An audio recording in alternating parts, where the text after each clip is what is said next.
ketika menghentakkan kakinya di sebuah perkuburan, yang perkuburan itu sudah puluhan tahun. Ya, ketika dihentakkan kakinya, bangkitlah mayat itu. Ini memang ada beberapa penafsiran. Ada yang mengatakan yang dihentakkan itu adalah anaknya Nabi Adam alaihissalam, yang namanya Sam bin Nuh, yang sudah tertidur hampir ribuan tahun di situ. Ada lagi riwayat yang menceritakan lain lagi, itu adalah seorang pemuda yang penjual kayu bakar. Ya, nampak, penjual kayu bakar yang sudah berada di dalam kuburan itu. Ketika itu bangkit, kalau tafsiran yang pertama, bangkit anak Nabi Nuh alaihissalam, Sam bin Nuh. Diperhatikan oleh Bani Israel semuanya. Fadhahara ra'sahu, yang nampak kepalanya saja. Ya, jadi badannya tidak nampak. Dan dia mengatakan, aja yaumul qiyamah, sudah datang hari kiamat. Belum, kata Nabi Isa alaihissalam. Ya, ngapain kamu bangkitkan saya? Kembalikan saya.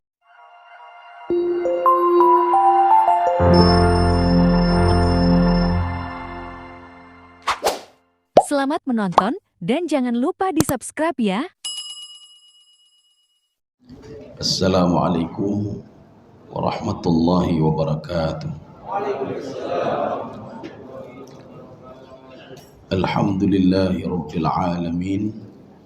Wassalatu wassalamu ala asyrafil anbiya'i wal mursalin wa ala alihi wa ashabihi ajma'in. Raditu billahi rabba wa bil islami dina wa bi muhammadin nabiyya wa rasula. Rabbi shrah li sadri wa yassir li amri wahlul 'uqdatam min lisani yafqahu qawli. Allahumma ja'al jam'ana hadha jam'an marhuma wa tafarruqana min ba'dihi tafarruqan ma'suma. Kaum muslimin dan muslimat sidang jamaah subuh yang dirahmati Allah, kita lanjutkan kajian tafsir surah Al-Baqarah.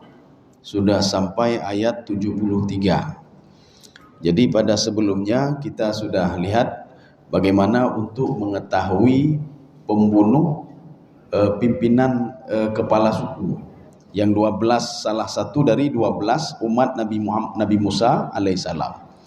Jadi Allah menyuruh untuk menyembelih satu ekor sapi. Ini Ibnu Qayyim Al-Jauzi di dalam tafsir beliau, nanti ada tafsir Ibnu Qayyim. Di situ disebutkan kenapa Allah menyuruh menyembelih sapi. Allah ingin menampakkan, memberitahukan kepada Bani Israel, sapi itu tidak layak jadi Tuhan. Ya, yang layak disembelih.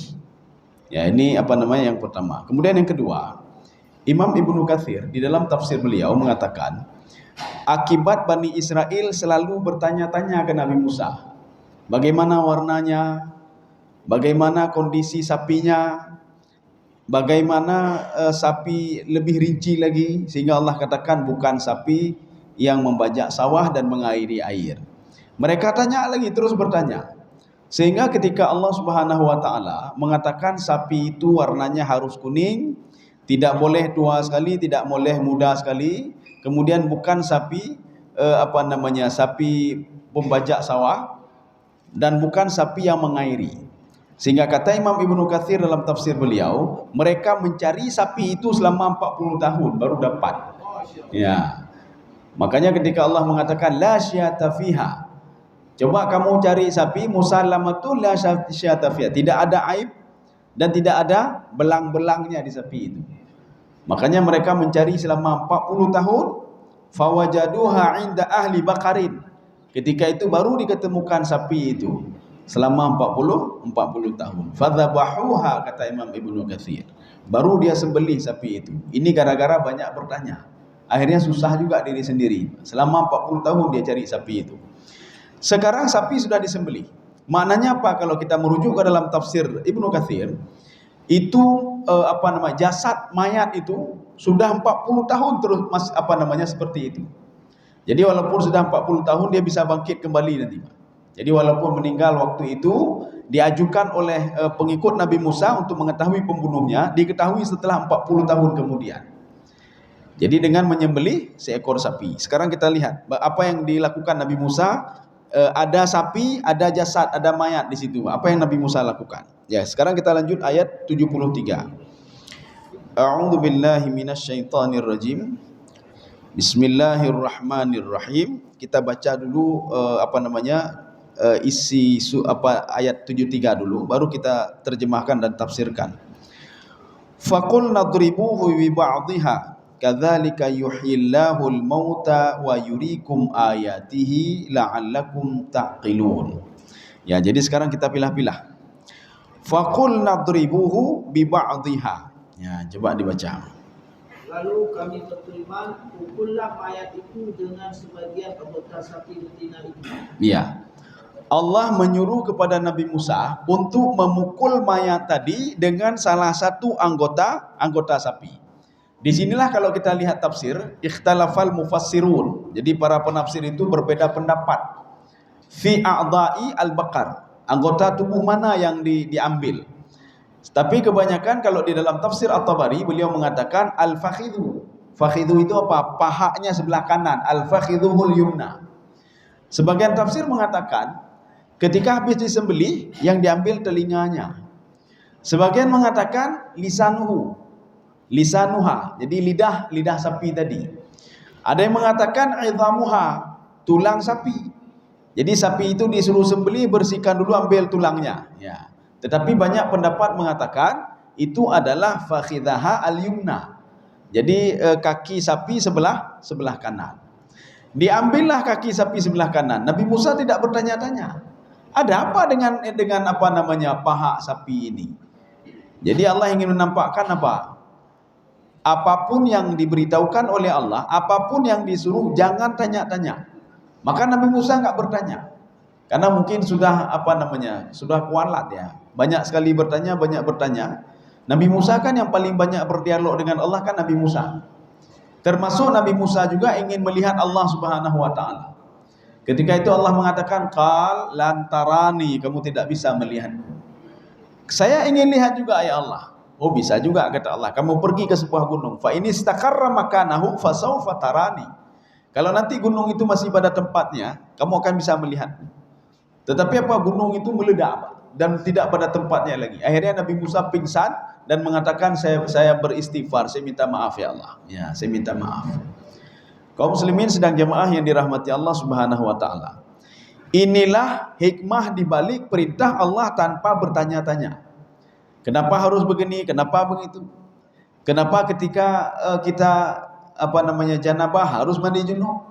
Kenapa ketika kita batal wudu harus ulang wudu? Padahal batalnya itu kan keluar angin di belakang. Kenapa tidak dibasuh di belakang itu saja? Kenapa harus ambil wudu lengkap kembali? Jangan tanya-tanya. Jadi lakukan saja. Ya, lakukan saja. Kenapa kita harus ini? Wa minal laili fatahajjat bihi nafilatan lak. Sebagian malam hendaklah kalian bangun. Jangan tanya-tanya kenapa bangun capek sekali ya Allah, capek sekali. Jangan tanya-tanya. Kaum muslimin sedang jemaah yang dirahmati Allah. Akhirnya Nabi Musa mengambil paha sapi tadi yang sudah disembelih. Itu maknanya lagi apa? Sapi pada masa Nabi Musa tidak dimakan dulu sebelum disembelih. Jadi sembelih itu memang ada. Ya, jadi penyembelihan itu. Kemudian diambillah pahanya dan dipukul mayat tadi. Di dalam tafsir At-Tabari, falamma darabaha, ketika dipukul, fajalisun, mayat tadi, jasad tadi dia duduk. Apa kata jasad tadi? Hadza huwa alladzi qatalani. Ini dia yang bunuh saya. Dalam sebagian riwayat mengatakan huwa ibnu akhi, dia itu adalah keponakanku.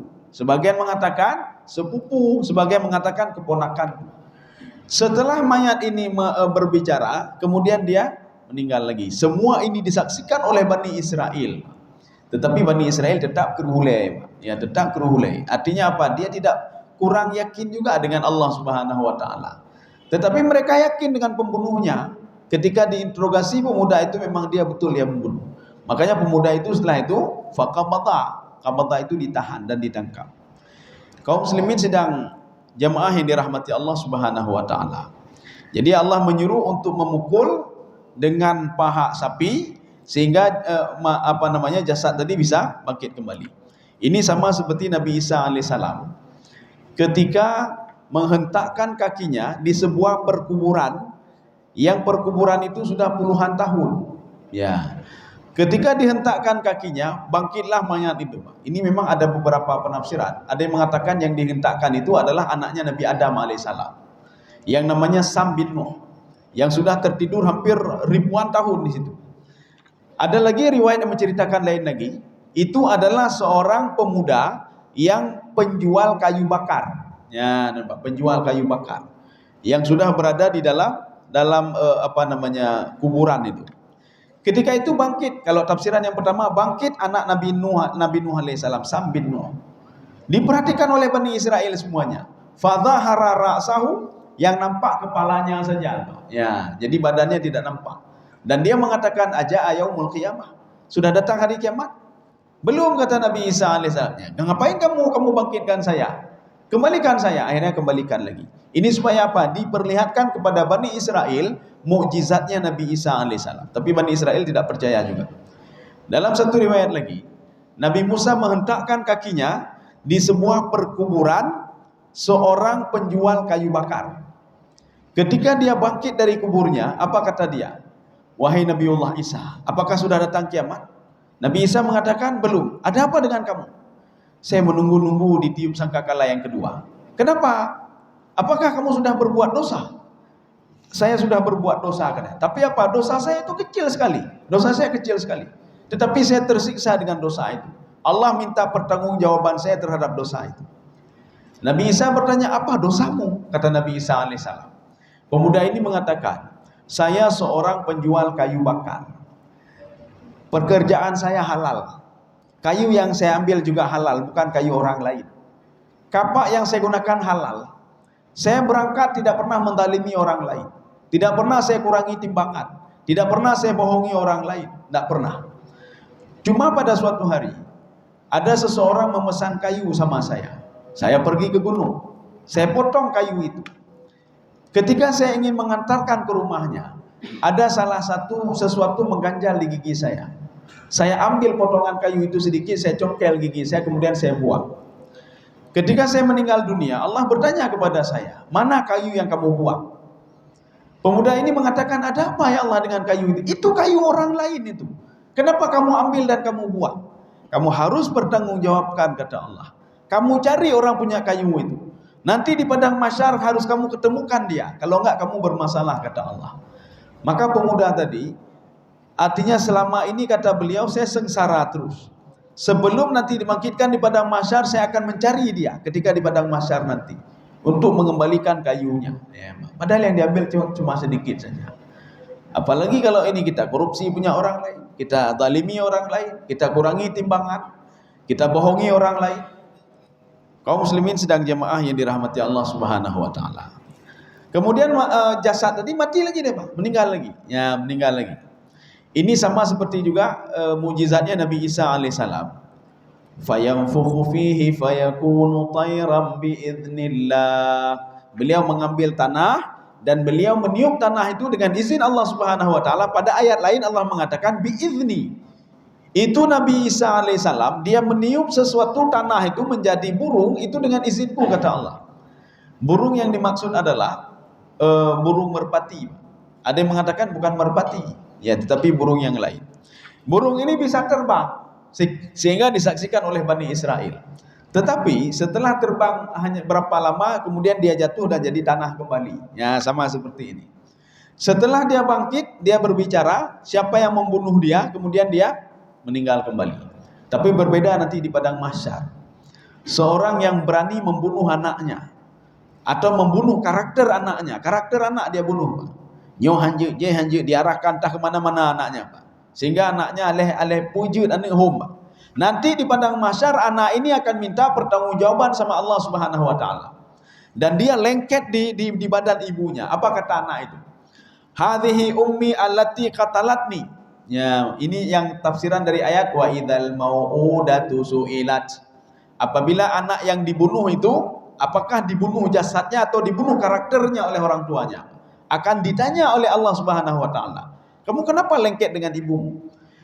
Yang dibunuh tadi mengatakan hadhihi ummi allati qatalatni. Ini ibu saya yang sudah membunuh saya, ya Allah. Terus dia ngomong seperti itu di padang mahsyar. Dan kita juga yang membunuh karakter anak, Pak. Karakter anak ada karakter ya, Pak. Tidak bisa begini, tidak bisa begitu. sehingga apa, kita arahkan dia sehingga dia menjadi bukan anak yang saleh. Maka anak ini akan berdebat juga, akan minta pertanggungjawaban juga kepada Allah Subhanahu wa taala terhadap apa yang dilakukan oleh orang tuanya. Sehingga kalau di dalam hadis Riyadhus Shalihin, anak ini sebagai awalik nanti. Ketika seorang berjalan di titik sirat, awalik itu apa? Yang menarik kedua orang tuanya masuk ke neraka nanti. Jadi maka Rasulullah mengatakan, saya cuma bisa berdoa saja. Maka Rasulullah berdoa di ujung titik sirat dengan kalimat apa? Allahumma sallim, Allahumma sallim. Anehnya, entah kenapa 2 kali diulang. Biasanya Rasulullah senang dengan ganjil-ganjil. Tetapi doa Rasulullah saya pun tidak tahu dan tidak ada dalam penjelasan hadis Riyadhus Shalihin itu. Kenapa Rasulullah mengulang 2 kali? Kenapa tidak 3 kali saja? Atau tidak sekali saja yang ganjil? Maka Rasulullah mengatakan Allahumma sallim, ya Allah selamatkan dia sampai ke pintu surga. Tetapi Rasulullah mengatakan saya tidak menjamin. Kenapa tidak menjamin? Karena di samping kiri dan kanan itu ada awalik yang menarik dia. Apakah anak kandungnya yang dulu tidak kita ajarkan agama dan lain sebagainya? Ditarik Pak. Maka Rasulullah mengatakan ada yang tidak sanggup lagi sehingga dia masuk bersama anak-anaknya, keluarganya. Ada yang sanggup sehingga sampai ke depan pintu surga dia sudah lelah sekali, kata Rasulullah SAW. Walaupun dia juga nanti masuk ke dalam surga. Ada yang berjalan di titik sirat itu dengan sangat cepat sekali, kata Rasulullah SAW. Kalbarti, itu seperti petir, kata Rasulullah. Dan sahabat bertanya, bagaimana itu ya Rasulullah? Rasulullah mengatakan, petir, bagaimana petir? Coba lihat. Suaranya di sini tapi sudah sampai ke sana. Ya, begitulah sebagian orang yang berjalan di titik sirat. Dan Rasulullah cuma bisa berdoa dengan doa apa? Allahumma sallim, ya Allah selamatkan, ya Allah selamatkan 2 kali. Coba perhatikan nanti hadis itu. Kaum muslimin sedang jemaah yang dirahmati Allah. Sekarang kita lanjut. Kadzalika yuhyillahul mauta. Ya, segitu saja dulu.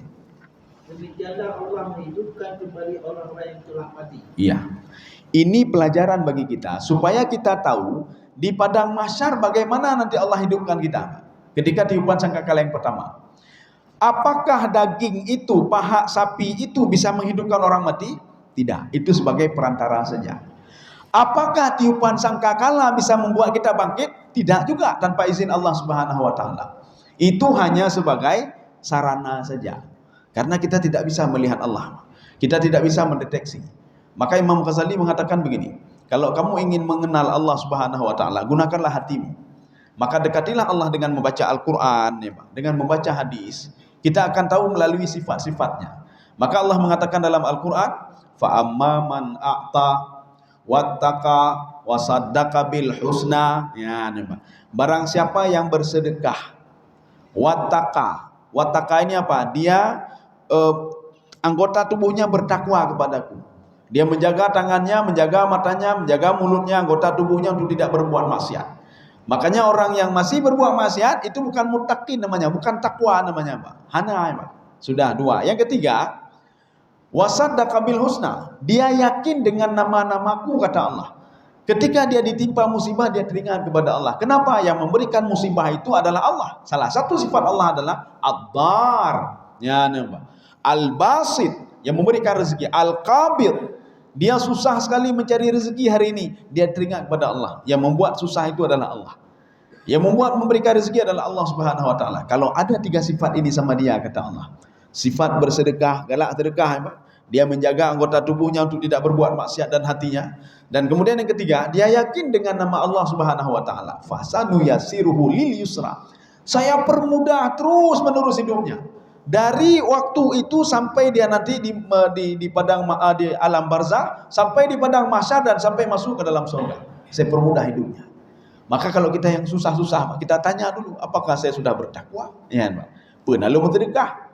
Maka Rasulullah mengatakan kalau ingin menenangkan jiwamu, perbanyaklah sedekah. Ingin menenangkan jiwa, Pak, perbanyaklah sedekah. Bantulah orang lain. Tapi nanti ada rambu-rambunya, Pak. Ada sedekah yang betul-betul ditolak oleh Allah Subhanahu wa taala. Sehebat apapun sedekah kita, kalau ada dua sifat, bil manni wal adza. Apa itu bil manni? Kita ada ini tertentu dengan sedekah kita. Ini kalau saya bantu anak yatim, untuk saya untungnya apa? Ya, nampak. Ipegah li orang lain, hai drone terkenal, nyo terkenal je, nampak. Nyona terkenal baik, nampak. Ini bil manni namanya, Pak.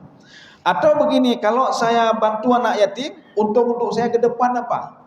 Oh, nanti ke depan bapak begini-begini. Oh, boleh. Saya bantu. Itu bil mani namanya. Kalau ada sifat itu, maka Allah mengatakan sedekahnya batal semua, tidak dianggap oleh Allah. Yang kedua, wal adha. Adha itu menyakiti hati orang yang kita sedekahkan. Jadi kita ngomong sama anak yatim, kalau bukan saya kamu nak bisa sekolah kamu. Iya, ni habis ni, Pak. Puluhan tahun kita bantu anak yatim, habis menduh pahala kita, Pak. Dalam sedetik hilang semua pahala kita. Ini sama seperti begini. Seorang hidup dengan takwa terus kepada Allah, pada akhirnya dia kufur kepada Allah. Itu yang lain habis semua, Pak. Gadah menduh, Pak. Analim, ana berharap ni. Seorang syirik kepada Allah hilang semuanya, Pak. Kecuali kata Imam Asy-Syafi'i, ketika seorang bertobat kembali, yang tadi hilang muncul kembali, Pak. Ya, yang tadi hilang muncul kembali. Tapi ingat, ketika dia syirik, yang itu hilang semuanya, enggak diperlukan oleh Allah. Maka ketika dia meninggal dunia, dikhawatirkan dia akan masuk ke dalam neraka. Tetapi kalau seandainya dia bertaubat, yang sudah hilang tadi kata Imam Asy-Syafi'i itu dibangkitkan kembali, dimunculkan kembali, Pak. Ya. Kaum muslimin sidang jamaah yang dirahmati Allah. Kadzalika yuhyillahul mauta. Demikianlah saya kasih contoh kepada manusia, beginilah saya hidupkan orang yang sudah mati. Dia sudah mati 40 tahun, kamu tahun ya, Pak, sudah 40 tahun. Ini sama kejadian juga ketika Numrud, ya nih, Pak. Numrud bersama Nabi Ibrahim alaihissalam. Numrud mengatakan, bukan Numrud ini kejadiannya, tapi ada mengatakan juga Numrud ya. Kita ambil kejadian yang lain, kejadian yang ada dalam surah Yasin. Ketika dua orang utusan Nabi Isa alaihissalam mendatangi Raja Zalim untuk menyembah Allah.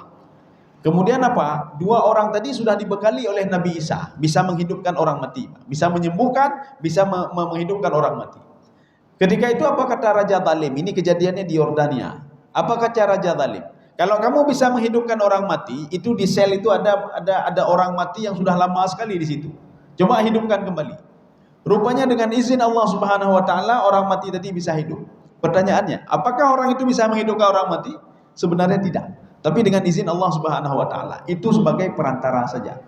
Apakah tiupan sangkakala yang ditiup oleh Israfil bisa menghidupkan kita? Tidak juga.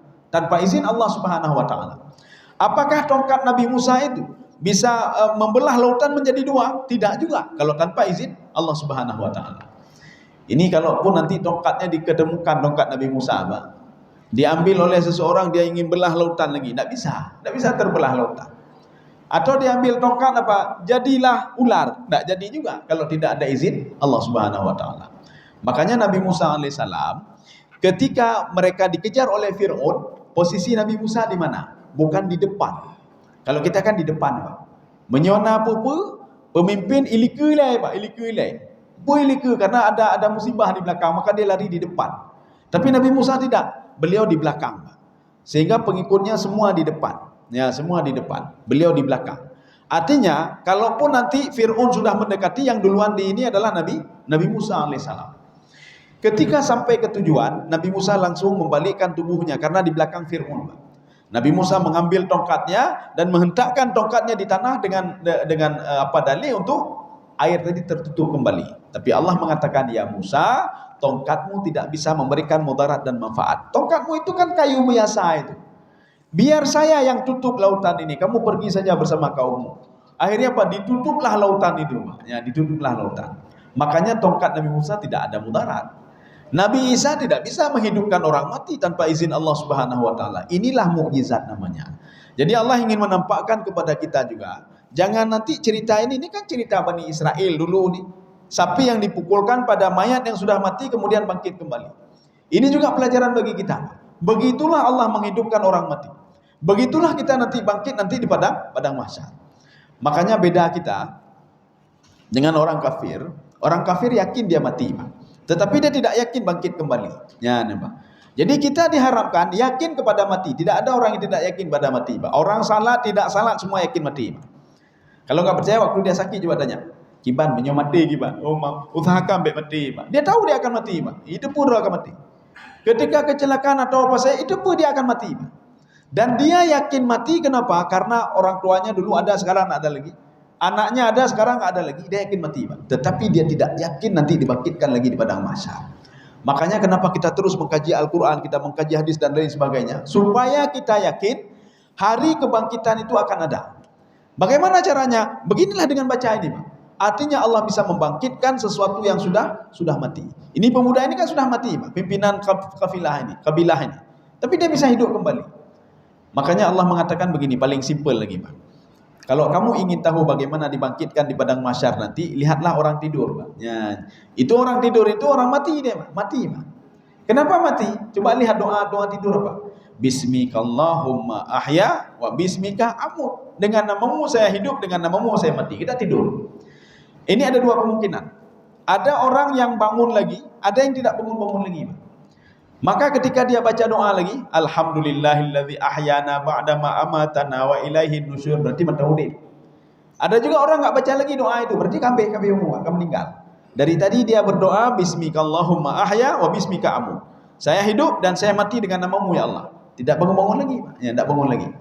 Maka ketika kita bangun, begitulah saya hidupkan orang mati, kata Allah Subhanahu wa taala. Makanya kalau kita ingin tahu bagaimana keadaan alam barzakh, ini alam barzakh bagaimana? Begitulah ketika kita tidur. Melumpuh yang kengken kadang-kadang begini, kadang-kadang begitu, kadang-kadang ada yang tidak terbayang sama manusia. Begitulah tidur, alam barzakh. Makanya contoh sudah ada sebenarnya, Pak. Contoh sudah ada. Cuma kita saja tidak mau mengambil iktibar. Kaum muslimin sedang jemaah dirahmati Allah. Kisah Ashabul Kahfi yang tertidur selama 309 tahun lamanya. Dalam satu riwayat 300 tahun lamanya. Kok bisa beda? Di dalam Al-Quran kan jelas 309 tahun. Satu menggunakan penanggalan Masehi, satu menggunakan penanggalan Hijriah. Maka berbeda sampai 9 tahun. Ya, Pak. Ini sama seperti kita. Ini lebaran kemarin itu dimulai tanggal 1. Nanti atrek lagi, Pak. Sampai nanti bulan 12, bulan 11, atrek terus, Pak. Itulah perbedaan tanggal Hijrah dengan tanggal Masehi. Ketika mereka sudah tidur 309 tahun lamanya, mereka bangun dari tidur seperti biasa. Demikianlah kita dibangkitkan di padang mahsyar seperti biasa, Pak. Cuma kita terkejut saja. Dan sebagian mengatakan, "Man ba'atsana min marqadina hadza?" Siapa bangunkan kita?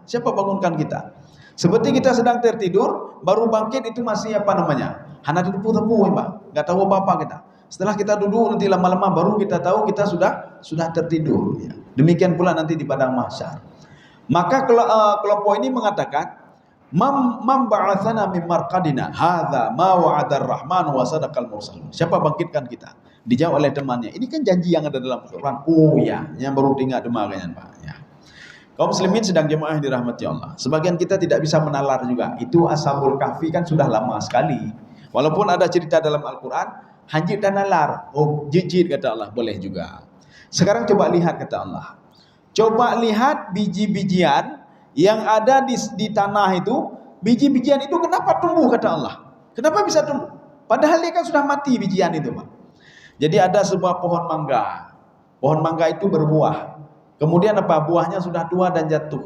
Kita makan buahnya, tinggal bijinya. Bijinya kita jemur, Pak. Katuha kaje, Pak. Yang kakamate hana udah beli enggak ada kehidupan lagi. Setelah bertahun-tahun kita simpanin, Pak. Kemudian coba masukkan ke dalam tanah, kita siram dengan air. Rupanya tumbuh kembali dia, Pak. Begitulah saya hidupkan orang mati kata Allah.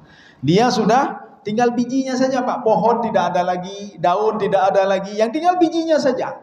Kemudian dagingnya tidak ada lagi. Tetapi ketika saya bangkitkan nanti, biji tadi akan tumbuh menjadi pohon kembali dan akan berbuah kembali, Pak. Demikian pula manusia. Manusia tidak ada apa-apa lagi, Pak. Kamerah-reh, dagingnya sudah enggak ada lagi, tulang-tulang tinggal, Pak.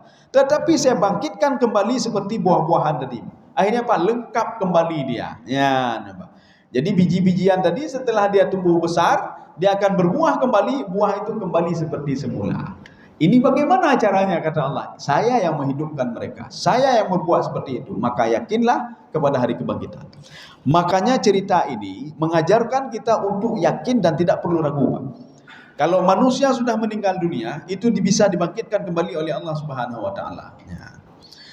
Kita lanjut. Ya, sedikit lagi.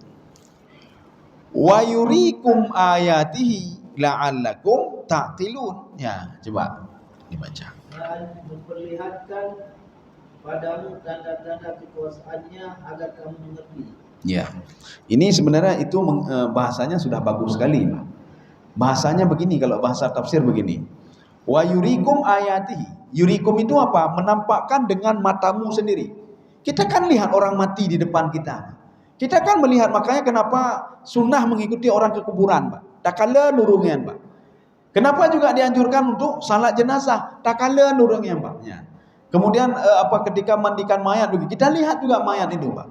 Supaya apa? Supaya kita bisa melihat dengan mata kepala kita sendiri. Untuk apa? Supaya kita bisa menggunakan otak kita ini, Pak, yang diberikan oleh Allah. Yang ngiji otak oleh Allah untuk berpikir. Binatang hanya ngiji otak oleh Allah. Makanya hanya itu mikir, Pak. Maka Rasulullah mengatakan, kalau seandainya binatang itu diberikan akal oleh Allah, maka dia itu apa? Kamu tidak pernah menemukan binatang itu gemuk-gemuk, semua kurus-kurus. Sahabat bertanya, ada apa ya Rasulullah? Dia berpikir mati, dia pikir mati, Pak. Nyona lemon nakai, Pak. Dia berpikir, untuk apa saya makan enak? Setiap musim kurban selalu dipotong saya, Pak. Kupu, ipajuh ligap, kakek baik tak pajuh terpulih, Pak. Berin saja, dia nunggu mati, Pak. Karena lembu itu punya akal, Pak. Nakai, Pak. Ya, Pak. Tetapi manusia makin ada akal, makin itu bodoh-bodoh nyewa ya. Ai fikir tepu, Pak. Ada kau habis dulu ipajuh, Pak. Nak tahu apa-apa dia. Ai tepu, Pak. Jadi tidak dia pikirkan dengan akalnya. Makanya Allah mengatakan, itu saya nampakkan mukjizat itu. Saya nampakkan itu supaya manusia menggunakan akalnya. Maka perbanyaklah untuk pergi ke kuburan, ya, Pak. Jauh kubur, Pak. Ya, kerja kubur dalam negatif, tidak. Supaya kita mengingat juga kalau kita akan mati, Pak. Perbanyaklah pergi ke tempat orang meninggal dunia. Perbanyaklah untuk menyalatkan orang yang meninggal dunia. Sudah di depan. Salat, tidak salat dia dulu di dunia, tetap dia akan di depan disalatkan, Pak. Ya. Kita bayangkan saja kalau kita tidak salat, begitu juga diperlakukan. Kalau kita salat, begitu juga diperlakukan, Pak. Tidak ada beda. Oh, ini orang sering salat, maka jasadnya harus dinaikkan tempat tinggi. Tidak, tetap sama seperti itu juga. Maka supaya menjadi ibrah bagi kita, pelajaran bagi kita, kita juga akan seperti itu. Sehebat apapun kita, akan tidak hebat lagi, Pak. Sekuat apapun tubuh kita, akan lemah juga. Oh, saya hebat sekali, dulu hebat, sekarang nggak hebat lagi, sudah lemah, Pak, sudah tua, ya, Pak. Ego lengkap jenuh hanale, ya, Pak, kaduha. Jadi maknanya apa? Setiap yang diciptakan oleh Allah itu, dia akan dikembalikan lagi oleh Allah Subhanahu wa taala, kemudian nanti akan dikembalikan lagi, dibangkitkan kembali. Tsumma radadnahu asfala safilin. Kita sekarang hebat, nanti dikembalikan lagi. Dikembalikan bagaimana? Seperti anak kecil lagi, Pak. Sudah lemah, tidak sanggup apa-apa lagi, ya, Pak. Bahkan ada tingkah laku seperti tingkah laku anak-anak. Dia sudah kencing sembarangan dan lain sebagainya. Maka kita terus berdoa kepada Allah. Kita minta apa? Jangan panjang umur, Pak. Baik panjang umur. Kumpul panjang umur kalau kita pikun nanti. Ini minta umur 100 tahun. Ketika sudah 90, kapikun ketua, Pak tua. Tongi sembarangan. Macam-macam, Pak. Kau pakai pamper, temenak Allah, hai tepu-tepu, Pak. Sudah pikun. Ya, sudah tua. Yang kita minta, ya Allah berkahilah umur saya. Berkah umur. Nempuh berkah umur ya Allah. Walaupun tidak sampai 100 tahun, sampai 70 saja, 60, asal berkah umurnya, Pak. Kepu tertutun berkah dan teputan tadalimi gok tepututah gok lempah. Baik tepututah ne, Pak. Baik tepututah lian ne, Pak. Baik ya uruh-uruh ini dan yang merah-merah lempah ya. Kita sudah pikun, sudah lupa. Katua kalau lagi anu minta takim kedua. Kai kalan ligok malai katanya, Pak. Kan malu dilihat oleh orang lain. Makanya jangan minta panjang umur. Untuk apa panjang umur kalau maksiat selalu? Tapi mintalah keberkahan umur dan terus dijaga oleh Allah Subhanahu wa taala. Kaum muslimin sedang jemaah yang dirahmati Allah. Kita lanjutkan ayat ini, cuma sedikit saja kita lanjutkan ayat selanjutnya, ayat 74. Ya, sedikit saja karena enggak cukup waktu ini, Pak. Ya. Kita lihat summa kasat qulubukum mim ba'di dzalika. Ya, coba dibaca. Kemudian setelah itu hatimu menjadi keras seperti batu. Ya. Ini kalau kita melihat di dalam tafsir Zamakhsyari, ini makna thumma ini apa? Itu ya dulu ala tartibi wa tarakhi. Secara tertib ya, secara tertib. Mereka sudah diberikan nasihat oleh Nabi Musa, sudah diajarkan sesuatu oleh Nabi Musa. Setelah 40 tahun mereka melihat mayat yang sudah mati itu bisa bangkit kembali dengan mukjizat yang Allah berikan kepada Nabi Musa alaihissalam. Thumma kasat qulubuhum, thumma kasat qulubuhum. Kemudian thumma, kalau kita lihat di dalam tafsir Ibnu Abbas, apa kata Ibnu Abbas?